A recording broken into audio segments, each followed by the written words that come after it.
0120210184 semester 2 kelas B program studi pendidikan agama Kristen. Baik, di sini saya akan membagi materi tentang teori behavioristik. Nah, sebelum itu kita harus tahu pengertian antara belajar dan pembelajaran. Nah, belajar merupakan suatu proses usaha sadar yang dilakukan oleh individu untuk menghasilkan suatu perubahan dari yang tidak tahu menjadi tahu, dari yang buruk menjadi baik, dari yang tidak terampil menjadi terampil. Sedangkan pembelajaran merupakan suatu sistem yang membantu individu belajar dan berinteraksi dengan lingkungannya. Ada banyak teori belajar yang salah satunya adalah teori behavioristik.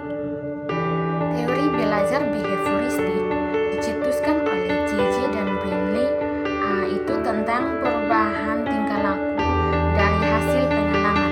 Teori ini lalu berkembang dan menjadi aliran teori dari praktik, pendidikan dan pembelajaran yang dikenal dengan aliran behavioristik. Nah, teori belajar behavioristik atau aliran behavioristik ini menjelaskan tentang belajar adalah perubahan perilaku yang dapat diamati, diukur dan dinilai secara konkret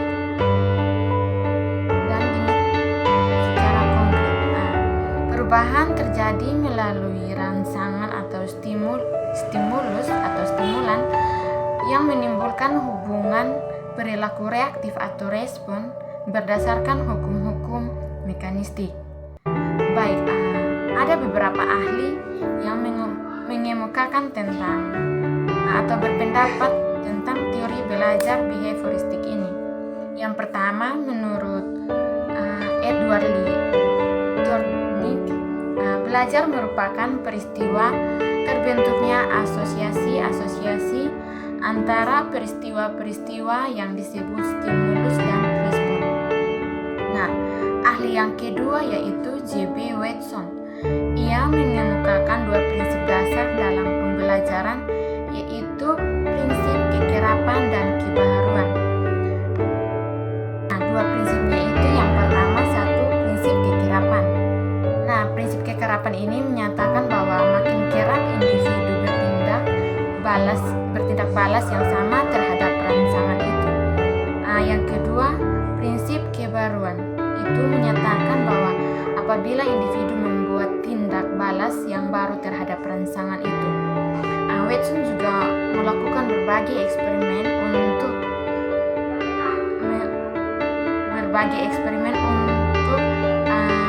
menguji kembali pendapat yang ia sampaikan. Dan yang ketiga, Kurt Holt mengemukakan teorinya, yaitu suatu kebutuhan atau keadaan terdorong oleh motif, tujuan, maksud, aspirasi, dan ambisi yang harus ada dalam diri seorang pelajar. Beberapa pengertian teori behavioristik dari beberapa ahli, masih ada banyak ahli lain yang berpendapat tentang teori behavioristik, tapi saya hanya menjelaskan beberapa saja. Dan sekarang saya akan menjelaskan tentang kelebihan dan kekurangan teori behavioristik. Nah, kelebihan teori belajar behavioristik itu ada banyak, namun saya hanya mengambil 4 ciri atau kelebihan dari teori tersebut. Kelebihan yang pertama yaitu membiasakan guru untuk bersikap selalu dan peka terhadap situasi dan kondisi belajar. Itu guru dituntut atau diminta untuk selalu mengerti atau selalu menyesuaikan keadaan atau kondisi belajar siswa di suatu sekolah seperti itu.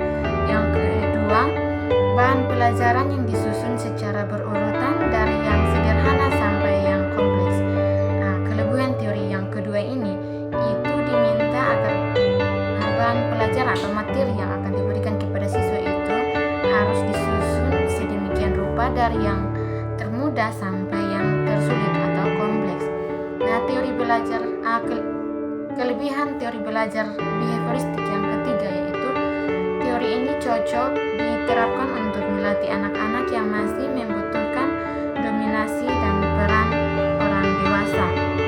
Nah, teori ini juga sangat cocok untuk melatih anak-anak, tapi harus ada bimbingan dari orang yang lebih dewasa atau orang yang lebih berpengalaman. Nah, kelebihan teori yang ketiga yaitu yang keempat, guru tidak banyak memberi ceramah sehingga murid dibiasakan belajar mandiri. Nah, teori yang terakhir ini itu guru tidak hanya berbicara sendiri, tetapi siswa dituntut untuk belajar mandiri. Siswa dituntut untuk mengkaji sendiri materi-materi yang akan disampaikan melalui presentasi kelas seperti itu. Baik, itu tadi kelebihan-kelebihan dari teori behavioristik. Dan sekarang saya akan membahas tentang kekurangan. Di samping kelebihan-kelebihan nyata, ada juga kekurangan dari teori tersebut. Ada banyak sekali kekurangan, tetapi saya hanya memilih beberapa kekurangannya saja, yaitu kekurangannya yang pertama, sebuah konsekuensi bagi guru untuk menyusun bahan pelajaran dalam bentuk yang sudah siap. Nah, teori ini dia mempunyai kekurangan yang pertama, konsekuensi atau semacam beban begitu untuk para guru, karena mereka harus menyiapkan materi sedemikian rupa untuk dipakai sebagai bahan ajar. Nah, kekurangan yang kedua yaitu tidak setiap mata pelajaran bisa menggunakan metode ini. Nah, kekurangan yang kedua ini, teori behavioristik tidak semuanya dipakai dalam mata pelajaran atau kurikulum. Nah, kekurangan teori behavioristik yang ketiga dan terakhir yaitu murid dipandang pasif, perlu adanya motivasi dari luar, dan sangat dipengaruhi oleh penguatan yang diberikan guru. Nah, kekurangannya yaitu anak didik atau siswa itu dianggap tidak aktif, dianggap pasif, begitu harus ada motivasi dari luar. Dan guru adalah salah satu motivator terbaik atau terutama bagi seorang pendidik atau peserta didik. Nah, dari kelebihan dan kekurangan teori behavioristik yang sudah saya jelaskan tadi, ada juga contoh kasus pelaksanaan pembelajaran menurut teori behavioristik.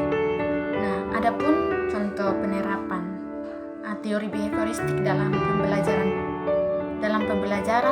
itu dapat kita lihat dalam pembelajaran pendidikan jasmani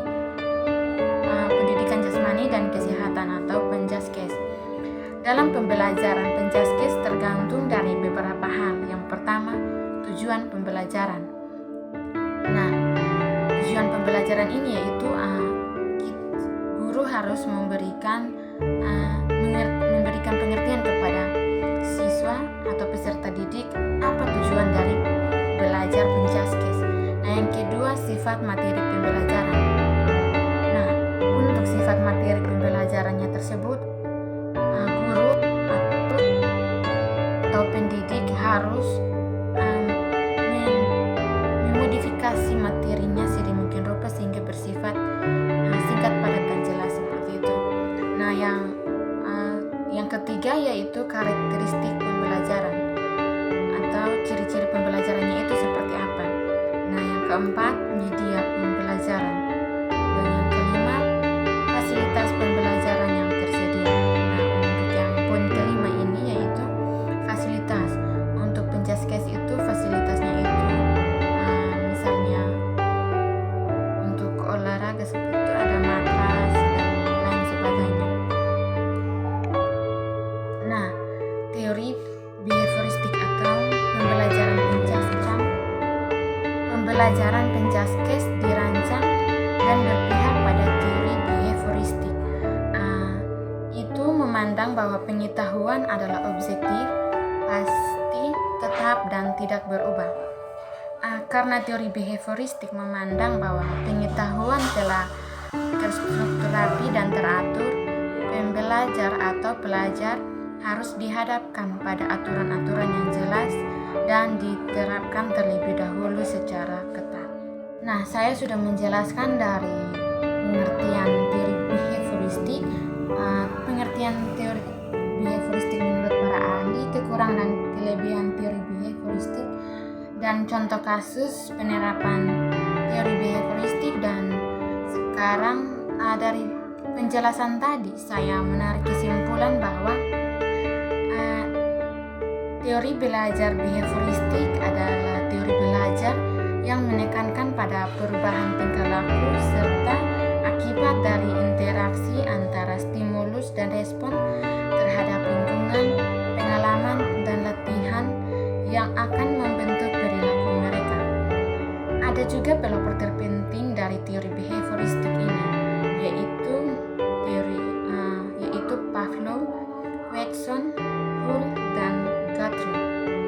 Aplikasi teori behavioristik dalam kegiatan pembelajaran tergantung dari beberapa hal, seperti tujuan pembelajaran, sifat materi pembelajaran, karakteristik pembelajaran, media dan fasilitas pembelajaran yang tersedia. Nah, untuk penjelasan tadi mungkin sampai di situ yang bisa saya bagikan atau dapat saya jelaskan. Untuk selengkapnya kita bisa menemukan teori-teori atau pembahasan yang lebih detail lagi dalam buku Belajar dan Pembelajaran Teori dan Praktik, penulisnya Tobrin tahun 2015, dan kita juga dapat mengaksesnya di media atau https://www.akademi.edu makalah teori belajar behavioristik. Ya, baik, mungkin itu saja yang dapat saya jelaskan mengenai teori behavioristik. Kiranya